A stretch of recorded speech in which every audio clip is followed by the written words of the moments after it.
there's something fertilizer companies don't want you to know.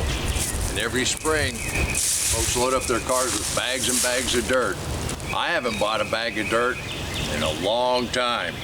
I'm Waylon Smalley, PhD, the most interesting gardener in the world. I don't normally need new soil, but when I do this. This bush hole digger to you. I just pull back the mulch, get down to this bare soil, and fill up my container. Take a little bit off the top. We do need to start our tomato seeds, and I got a bunch of sweet potato slips that need to go into some containers. We're still a ways away from planting, borrowing a little bit of the top, but just that quick, I'm ready to start planting. But we're not planting in the garden today. And for your raised beds or your bigger containers, doing this method where you're just peeling a little bit off the top and filling it up, that could be a challenge. A raised bed takes quite a bit of soil. And when we set this one up, if you remember, and yes, the no-dig, deep mulch guy has got a shovel out here. We're at a little bit of a slope, so I'm going to take this in down a little deeper, and we're going to go ahead and use this soil, and we're going to put it back in that raised bed. And we're going to put some of this wonderful composted soil on top of that. And over here, all we're going to do is put soil back in. Just fill it back up.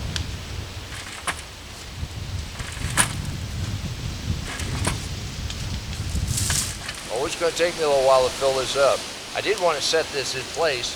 If you're the kind of person that wants to grow their own food without chemicals, follow along. I did write a book that explains the life in the soil. You might want to pick that up. You wouldn't hurt my feelings. I had dug down in here because this wasn't exactly level, but I used its own dirt to fill it back up most of the way. I'm not saying never buy soil. I'm just saying you don't have to spend an arm and a leg. I had to scrape a little bit here and there to go ahead and fill it on up. That's why it's not any fuller than it is. But we also wanted to leave room to put some mulch in here. And these plants are now getting just about big enough. And we got this bad weather that's heading our way. Part of America's going to get snow. Part of it's going to get tornadoes. We'll see what we get. You still have a freeze in your forecast? Go ahead and get some garlic in. Otherwise, your garlic ought to be up pretty good. We still have one nice leek. And then, of course, we have some of our favorite cold weather crops that have been in for a while. Our spinach, romaine lettuce, some iceberg lettuce, some purple romaine. Now, these are very cold hardy. They take real well in zone 5, 6, and 7 if you have a little bit of protection on the cold nights. It keeps your garden growing all year round. And the March peas that we put in, they're just germinating. They're just now starting to poke through the soil. And of course, it's way too soon to see any movement on the potatoes we just put in. Although, these onions that we overwintered, they're getting ready to flower. We're going to be able to save seeds off of those. With our swings in the weather, this arugula, that's going to seed. It'll be nice to pull out some carrots here directly. In your deep mulch, some seeds will germinate on top. They're just in that top layer. But we're going to let this cilantro go ahead and mature out. It'll find its way down to the soil, and it'll be nice plants. And it'll make more coriander. And then just cover back over with leaves. This is just how fast I go ahead and get this done. Got some nice roots started. These were what we peeled off those tops.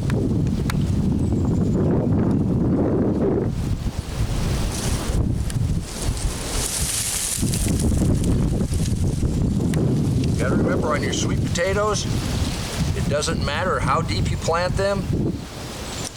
Making a little dent.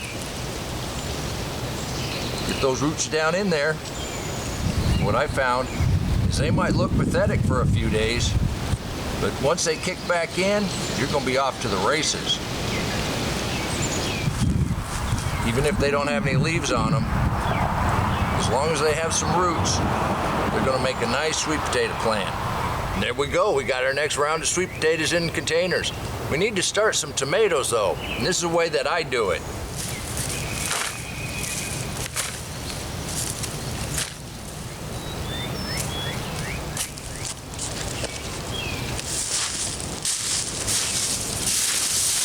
need to start our tomatoes, and this is the way I do it. We didn't get real particular about labeling which seeds were in this batch. They kind of all came together, and I like doing it this way. This is the way I go ahead and start tomato seeds.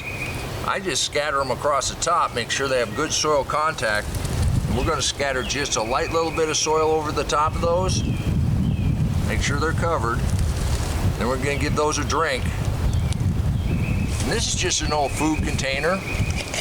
One of them days I got a little lazy, didn't cook. And this got a see-through lid with some vent holes that actually fit on this one. So I'm just going to lock that down, take it up to the house, and in a couple days we're going to have a bunch of sprouts in here. Now with tomatoes, you can treat them kind of rough. So we'll be able to prick these out and put them in their own individual pots.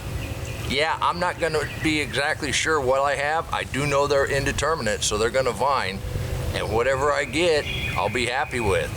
Using your garden soil to start your seeds, it's kind of the same principle as saving your seeds out of your garden. Now when you save your seeds out of your garden, you replant, they've got a better chance of thriving because they're used to it. When you start seeds in the same soil you're going to transplant back into, they're used to that microlife that's already there. You got a little head start on the game. That's what I found over the last 6 years, and it's worked out pretty well. The thing is, we can never have enough mulch, we can never have enough soil. But we can have enough to harvest more than you can eat. And that is the hardest work you're ever going to do in a mixed deep mulch garden, and that's harvest. And I'm not saying never buy any dirt. You may need to fill up a container and you just don't have enough access. You don't have a yard you can dig in or somebody's field you can dig out of. But don't get confused with the fancy, pretty packaging or all the chemicals that they add to some of it. I look at dirt in a package kind of like crackers in a meatloaf. It's just filler. As long as you have the right ingredients, a little bit of soil out of your garden that has all of that life in there, the bacteria and fungus multiply way faster than we can even imagine. And that'll turn that store-bought filler into a container of gold. Your plants will love you. You can do this too. And until next time, remember, take care of yourself, take care of your family. Let's get our hands dirty. God bless you.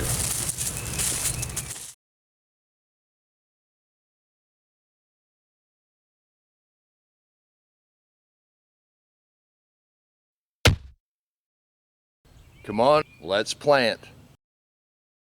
Let's go plant garden.